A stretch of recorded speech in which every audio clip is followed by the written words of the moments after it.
Hey Team Crib Design, welcome back guys. I am walking you with me through Target today. I ran in and I noticed they had some of the most amazing children's decor and bedding.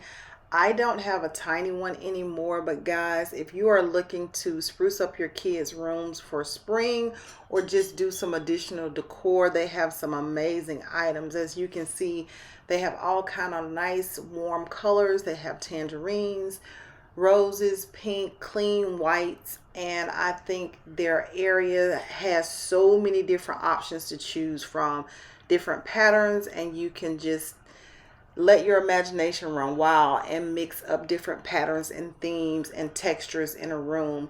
They had some really cute lamps for both girls and boys. So guys, I am going to just walk you all through the area. I hope you enjoy. If you are looking to do something different for your kids' room, check out Target, guys. You won't go wrong. So again, guys, please don't forget to like and subscribe and hit that notification bell so you will be notified when I drop my next video. And I want to just say thank you to each of you who have been supporting me. I really appreciate you joining my channel and all of the support you guys have been giving. So guys, let's just do this walkthrough. I'm going to let you all enjoy, grab your favorite snack, and let's go shopping.